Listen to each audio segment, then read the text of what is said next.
Hello, everybody, and welcome back to the Support Now podcast, Moms Like Me.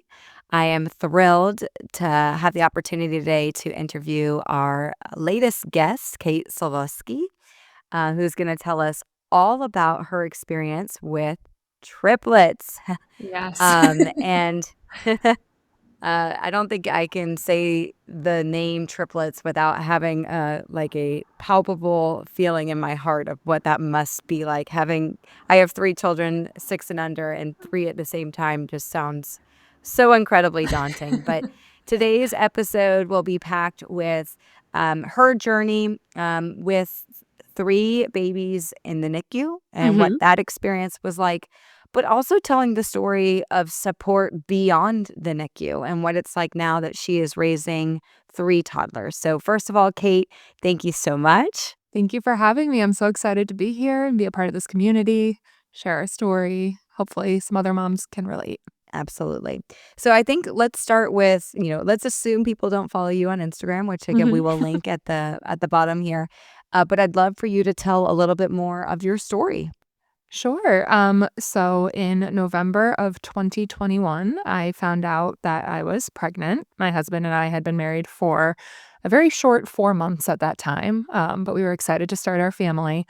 And then around the time that I was 9 weeks pregnant, we found out that we were expecting something called monochorionic triamniotic triplets, which is a very high risk case of triplets, meaning that our 3 babies were sharing one placenta. And that took our risk level and just brought it up a little bit higher, and then that's really where our journey began, after getting that news, and my pregnancy itself was pretty, uneventful as far as a high-risk pregnancy goes, which I'm grateful for, and the excitement really, started when the kids were born, and so I have to ask, were multiples in your family, or was this a complete shock? So my father-in-law is a fraternal twin, and we had always joked that someone would have twins. Come to find out that that's not how genetics work, in the case of identical multiples. So this is just like a total anomaly.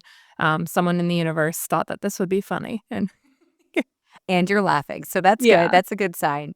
An uneventful pregnancy, and then talk us through how they made their appearance and everything to come from there. Yeah, so I was going for biweekly appointments, so they were watching me and the babies very closely all throughout my pregnancy, and I had gone for an NST or a non-stress test, to see how the babies were doing, and at that point, I was 32 weeks pregnant exactly, and they said, "You're having contractions." I said, "No, I'm not. I'm uncomfortable all the time." And they said, "No, you're having contractions. We need to admit you." And so they admitted me to the hospital, and very quickly the ball got rolling on, the NICU team getting involved, the maternal fetal medicine team getting, like, even more involved in my case than they were prior. And kind of like the whole hospital was on high alert for when these babies were coming. And 3 days later, at 32 weeks and 3 days, someone's water broke and they decided to deliver. And so, the plan all along was to have a C-section. I was, aware that that was going to be the route that we were taking. It was just safest for babies and safest for me. And our boys were born via C-section within 60 seconds of each other. They all came out, breathing. They needed support, of course. They were, their lungs were very premature. And at that time, my situation got very scary and I began hemorrhaging in the OR. And so I hemorrhaged in the OR. They were able to get it under control. But then when they took me to the high risk room across from the operating room, then it kicked in again. I began hemorrhaging again and I lost 4.5 liters of blood in total. So it was a Wow. very scary experience, for myself and for my husband. And it was like a whirlwind of chaos of just like a lot is happening with me. We also just welcomed 3 babies into the world who were just immediately whisked away to the NICU. And so, like I said, that's kind of when things escalated for our situation.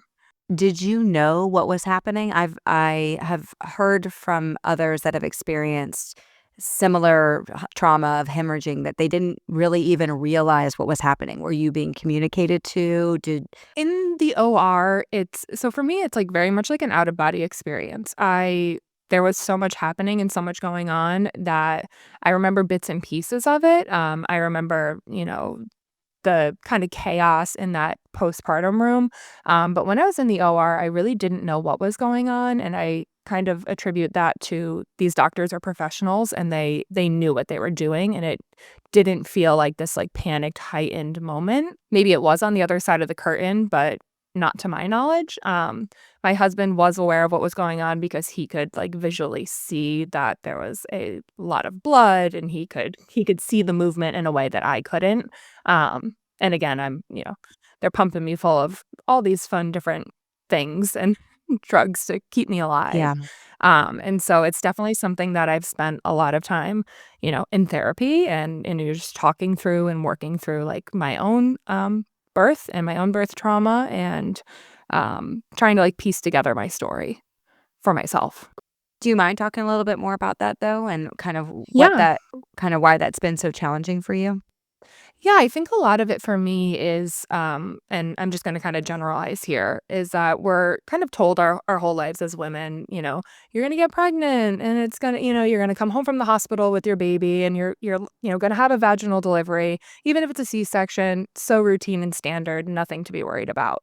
And that was just naively what I had assumed my story would be, even with triplets, like, "Oh, I'll just go Yeah. in for that C-section, and I'm gonna come home with babies," which very much was not my case. And so I think a lot of what I'm working through in therapy is just one, again, like trying to take ownership over my story and try and like remember as much as I can and really like process some of those bigger emotions associated with it.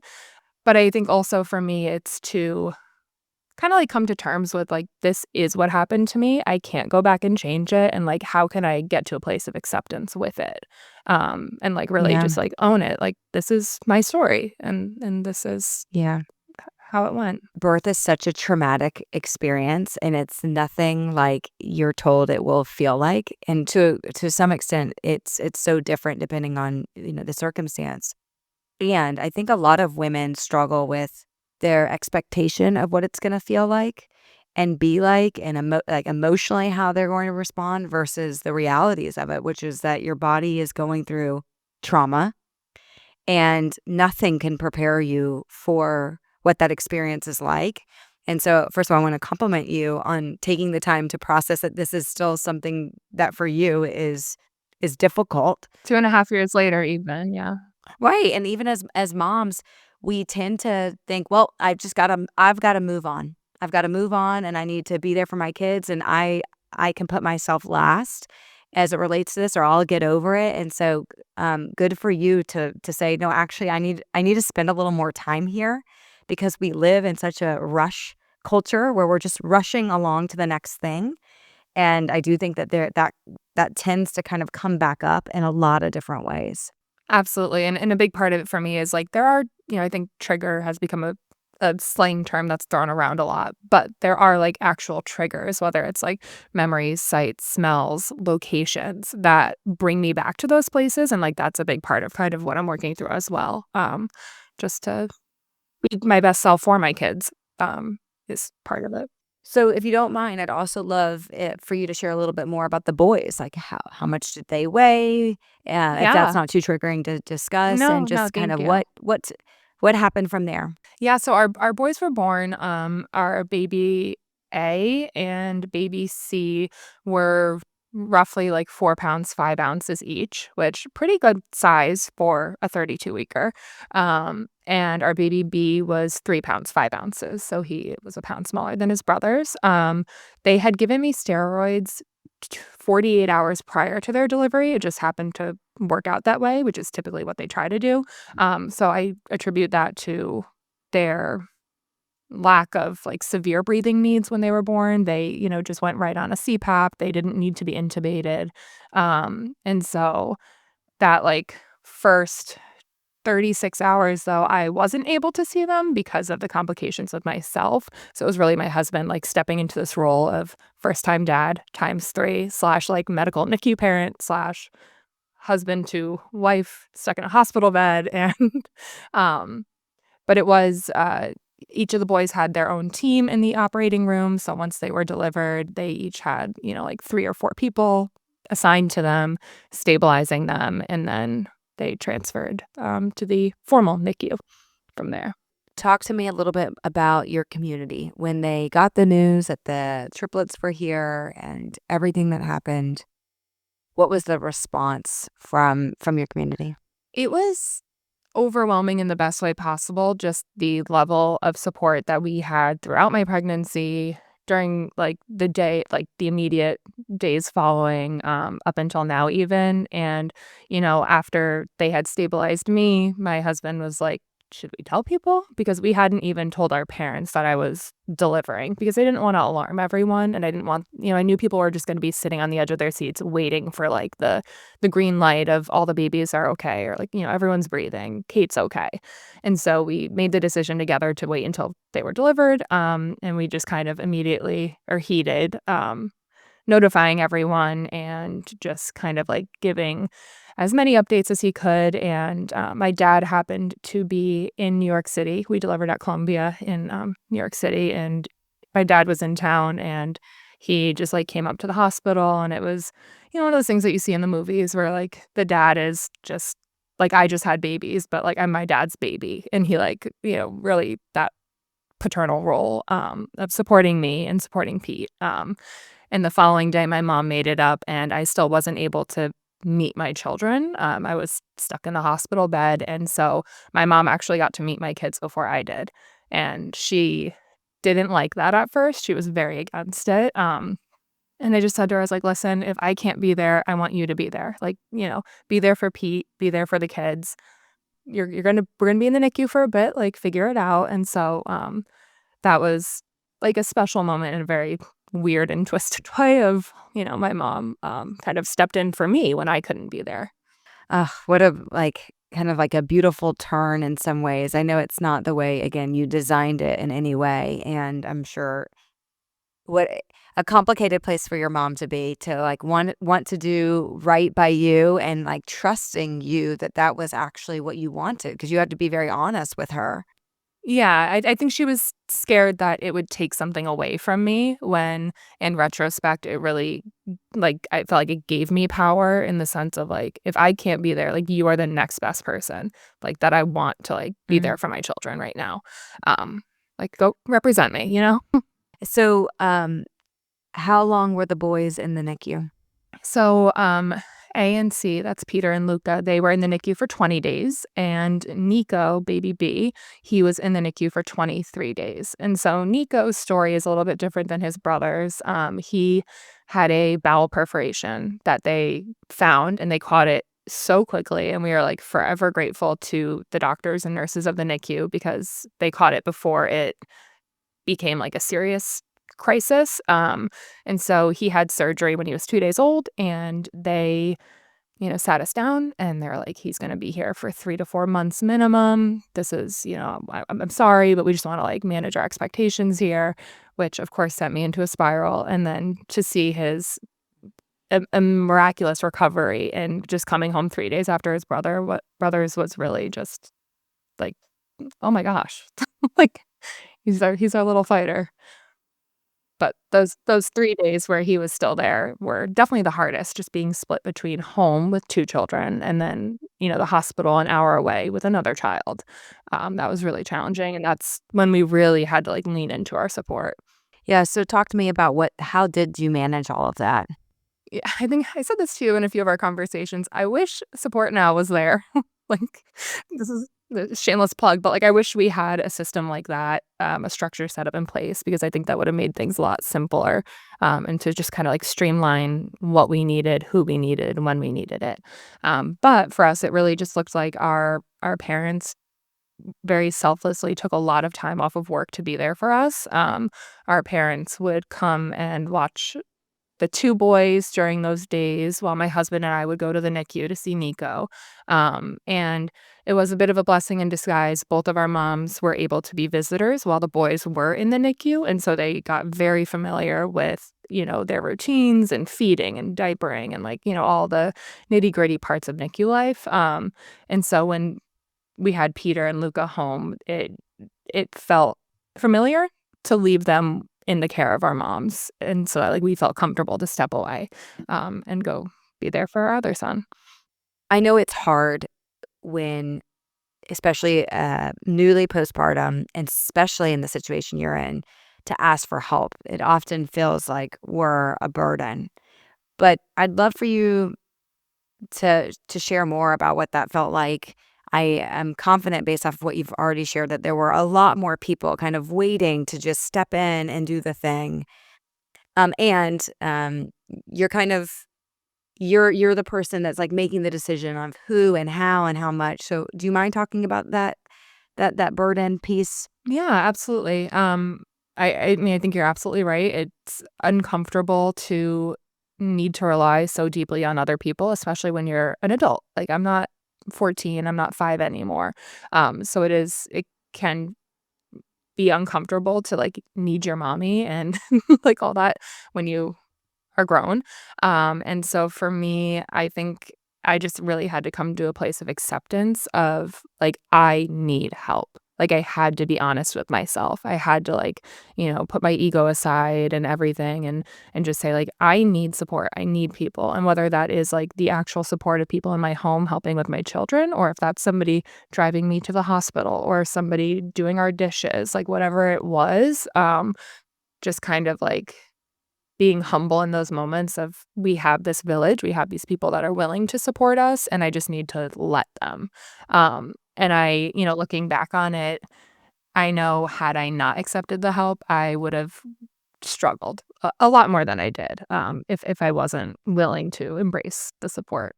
Why do you think, in your opinion, why do you think that is? Like, why do you think it's so hard for moms in that place to accept it? I think a lot of it has to do with, like, society. I think it has to do with social media. I think movies and, TV. I kinda like I mentioned with what I thought my pregnancy and delivery would be like. It's, we're kind of sold this, perfect, moms have it all together, moms don't need help, we've got this, which is true, like, we've got it together, we can do it, but there's no shame in asking for help, and I just think that there's this stigma that you shouldn't need help because, well, everybody has kids. Everybody does it, you know? Why do you need help and I didn't? And this, like, weird dynamic, and so I think it's worthwhile to, like, just push all that aside and be honest with yourself, and if you need help, ask for it. I think what you're describing is exactly what we see on social media, the reality versus expectation versus reality. And I think, to your point, I think that stuff affects us more than we realize. Even as millennials, where we know that it's affecting us. We're consciously aware that seeing examples of motherhood and parenting and birth and all those things, when you're seeing that through this lens or this filter of everything's great, that's not true, and yet it still seeps into your consciousness that, well, if they're able to do it, why am I not able to do it? Or they seem to be enjoying it more. Why am I not enjoying it? And so I'm also just curious about you opening up around, like, what did it actually feel like? Do you remember the emotions of, was it joy? Was it just exhaustion? Because I would imagine as a triplet mom, it is very, very different than it's very different to bring home 3 children than it is 1 child. You're immediately overmatched. Yes, immediately, we are outnumbered, we do not have enough hands. I think for us, bringing them home from the hospital, it was kind of a mixture of, like, "Holy crap, we have 3 kids now." Like, you transition from so much, like, physical medical support in the NICU to now they're home, and it's just like, "Here you go, take your kids, you're on your own." Um, so I think that kind of just, like, an overwhelming feeling, but also just, like, such immense joy and gratitude that we had 3 healthy babies home, and that I was healthy and I was home, and I think, like, that's kinda what got us through a lot of the hardest moments was just, like, reflecting on, like, "Okay, the 4 of us are good." Like, we're here, we're okay, and, like, we did the really, really hard things already, that's behind us, like, you know, this is just kinda small potatoes compared to that. What's your advice for NICU moms or people that might be listening that either are anticipating a NICU baby or might have a NICU baby right now? I think my best advice is to, like, 1, really take care of yourself and do what feels best to you. I just met with another triplet family yesterday in our area. Their babies are in the NICU currently, and they are going for only 2 care times of the day. So they're going in the morning and they're going in the evening, and they're using the bulk of their day to continue to keep some normalcy in their lives, and I love that. I was the polar opposite. I think I just had so much anxiety that, I was there every single day, all day long, from, like, 8 a.m. to 8 p.m. I did not leave. And in retrospect, I think I didn't listen to myself. I didn't listen to, like, what my body physically needed. I didn't listen to what, like, I mentally and emotionally needed. And so I think just, like, being very cognizant of, like, how this experience is affecting you, like, when you do get home at night and you sit down, and I think also just, like, again, leaning on that support system if you have one. NICUs and hospitals also have a lot of, like, great resources. We were set up with a foundation that provided us with, money towards gas, paid parking at the hospital, so we didn't have to pay during the boys' stay, meal vouchers, like, gift cards, things like that. And just to kinda, like, take some of that, like, everyday financial burden off of a family, It wasn't paying our hospital bills, but it was, like, something that, like, just helped us feel a little bit better. Yeah, and can you talk a little bit about the hospital bills? Because I think that's the other thing that people don't really understand. Yeah, it's scary because you're in this situation where it's like, I have to be in the hospital. My babies have to be in the like, these are not elective measures that we are taking.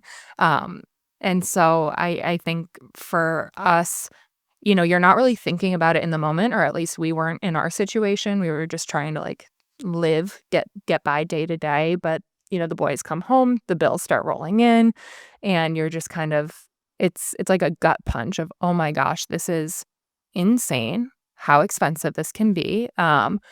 And, again, comes in that gratitude of grateful to have, a job and grateful to have good insurance and, that helps, but also really thinking about the families that are not in the position that we were in, with those systems set up in place, and it's very easy to see how you can go bankrupt having 1 baby. Like, it's insane. Yeah.